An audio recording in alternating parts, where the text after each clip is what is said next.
नमस्कार, मी सारिका आणि छोटीशी आशा या माझ्या चॅनलवर सगळ्यांचे सहर्ष स्वागत आहे. कशा आहात? आशा करते स्वस्त असाल, मस्त असाल, आनंदी असाल आणि हसत असाल.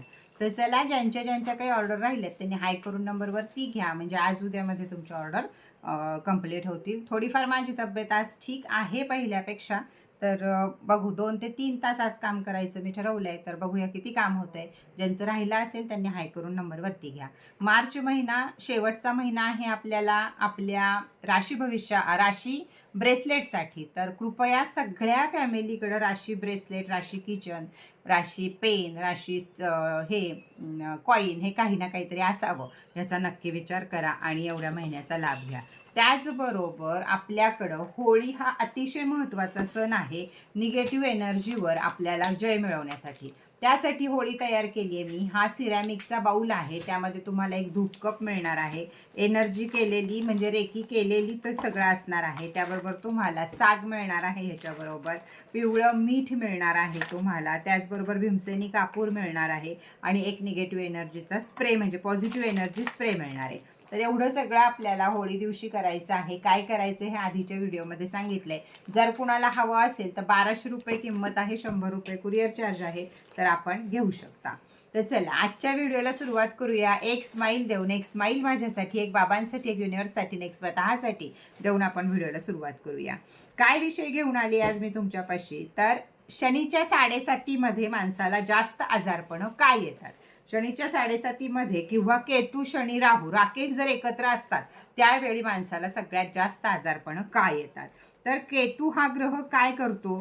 केतू हा कट म्हणजे कर्माची जुनी फाईल ओपन करतो. आपण जी मागच्या जन्मी सुद्धा कर्म केले असतील त्याची पण फाईल आपली शनीच्या किंवा केतूच्या काळामध्ये, राकेशच्या काळामध्ये ओपन करतो आणि अचानक शरीरातील जुन्या सुप्त समस्या जाग्या करतो. हे जे आजार आत दडून बसलेले असतात ते बाहेर काढण्याचं काम केतू करत असतो.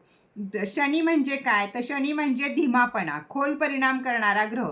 तो शरीरावर दुर्बळ जागांवर दडपण आणतो, म्हणजे छातीवर दडपण आणतो, मनावर दडपण आणतो, तिथे ताण वाढवतो आणि जसं काही बीपी आणि शुगर कधीही नसणाऱ्या माणसाला, एकदम छान माणसाला सुद्धा अचानक बीपी आणि शुगरचा त्रास होऊ शकतो. त्यावेळी नर्वस सिस्टीम ही आपली या शनी आणि राकेशमुळं त्या घटना घडत असतात आपल्या आयुष्यामध्ये. म्हणजे आपल्या आयुष्यामध्ये प्रत्येक घटना या आपल्या ग्रहांनुसारच घडत असतात. त्याचबरोबर शनीच्या 7:30 जॉईंट पेन होणं किंवा संधिवात होणं अगदी नॉर्मल आहे, होतं शनीच्या काळामध्ये. जेव्हा केतू आणि शनी एकत्र सक्रिय होतात तेव्हा काय होतं? तर 3 गोष्टी अचानक घडतात. अचानक दडपण येतं, केतू अचानक येतो आणि शनी त्याला ट्रिगर करतो, म्हणून तो स्थिर करतो. म्हणूनच बीपी झटक्यात वाढणे, म्हणजे आयुष्यात कधीच बीपी नाही आहे आपल्याला, पण अचानक चक्कर येणे, अचानक बीपी वाढणे किंवा अचानक चक्कर येणे, अचानक शुगर वाढणे किंवा एन्झायटी वाढणे, घबराट वाढणे, या काळात सगळं हे होत असतं. म्हणजे जवळजवळ 60% लोकांना शनीच्या 7:30 बीपी आणि शुगर याचा त्रास होत असतो. त्याचं कारण हे आहे, शरीरातील ऊर्जा खाली जाते. केतू प्राणशक्ती कमी करतो आणि शरीराला जडपणा, धीमापणा, थकल्यासारखं बनवतो. काम करायची इच्छा राहत नाही, इम्युनिटी सिस्टम ही कमी होते. त्यामुळे अधिक समस्या देखील वाढतात किंवा बाकीचे छोटे छोटे आजार सुद्धा आपल्याला याच्याबरोबर येत राहतात. जुन्या कर्मांची साफसफाई करायचा काळ हा शनी केतूच्या काळातला एक महत्त्वाचा मुद्दा आहे. किंवा शरीराला बसणारा धक्का, जुनी दुखणी, निगेटिव्ह ज्या गोष्टी असतात त्या सगळ्या या होणं हे या काळात त्रासदायक वाटलं तरी सुद्धा हे महत्त्वाचं असतं. कारण आपल्या शरीरातली निगेटिव्ह एनर्जी निघून जाणं, प्रत्येक कर्माची फळं आपल्याला मिळणं, या सगळ्या गोष्टी या शनी, राहू, केतू या काळामध्ये घडत असतात. तर आता याच्यावर आपण काय करू शकतो? ज्यावेळी खूप जण या घटनेत नाता जात असतील, यावेळी आपण काय करू शकतो? तर पहिल्यात सगळ्यात मोठं आहे मानसिकता शांत ठेवली तर बाकीचे आजार शांत होतात. त्यामुळं मनाला शांत करणारा कारक ग्रह आहे तो म्हणजे चंद्र. चंद्र हा आपल्याला जर स्थिर करायचा असेल तर शक्यतो रोजच्या रोज चंद्राला जल अर्पण करावं.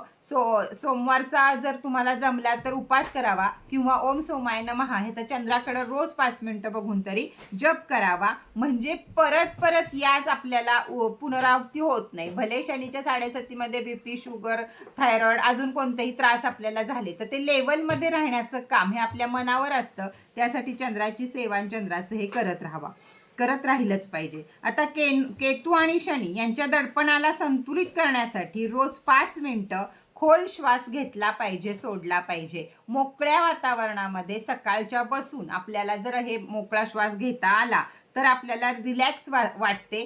आपल्या नर्वस सिस्टीमला सुद्धा रिलॅक्स वाटते आणि अचानक वाढणाऱ्या आपल्या शरीरातल्या समस्या या शांत होतात. म्हणजे मेडिटेशनला अतिशय महत्त्व आहे.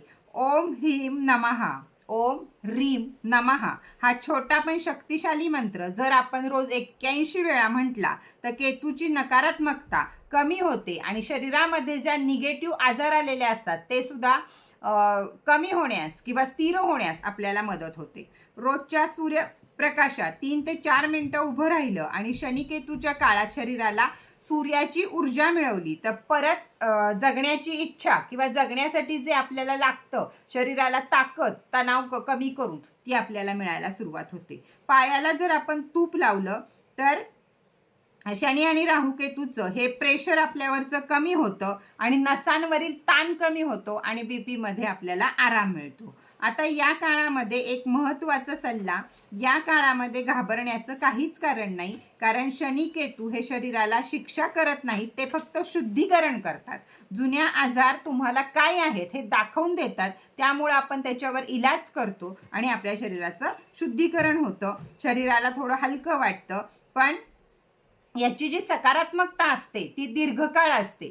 असं तर आपण पाहणारच नाही आपल्या शरीराकडं. म्हणून शनिकेतू आपल्याला दाखवून देतात की हे आजार पण तुझ्या शरीरात आहे आणि ह्याचा तुला उपाय केला पाहिजे. म्हणून सकारात्मकताच मिळते. शेवटी स्वतःला रोज एक वाक्य समजावून सांगायचं, ते म्हणजे माझं शरीर मजबूत आहे, माझी ऊर्जा पॉझिटिव्ह आहे. हे वाक्य आपण आपल्या हेल्दी लाईफसाठी जर वारंवार म्हणत राहिलं, आपण आरशात बघून, मोबाईलमध्ये बघून म्हणत राहिलं तर यासुद्धा ह्याचा खूप मोठा परिणाम आपल्यावर होतो. तर बघा, अतिशय महत्त्वाचा विषय होता हा की शनीच्या काळामध्येच व्यक्तींना शुगर, बीपी, थायरॉइड, अटॅक ह्याचा संधिवात ह्याचा सगळ्याचा त्रास का होतो तर त्याचं मेन कारण हे आहे. कसा वाटला व्हिडिओ हे मला जरूर सांगा. आपण लवकरच घेणार आहोत उद्या, बहुतेक करून उद्या एंजल ब्युटीचा लाईव्ह. तर सगळ्यांनी तयार राहायचं आहे तुमच्या लाडक्या एंजल ब्युटीच्या लाईव्हला, सारिका लाईफस्टाईलला दुपारी 2 वाजता. काही फरक झाले तर मी व्हिडिओमध्ये किंवा स्टेटसमध्ये येऊन नक्की सांगेल, पण शक्यतो उद्या दुपारी 2 वाजता हे सगळ्यांनी हजर राहायचं आहे. तर चला, आजचा व्हिडिओ इथेच बास करूया. परत भेटूया नवीन माहिती बरोबर, नवीन व्हिडिओ बरोबर. तोपर्यंत टाटा, बाय बाय.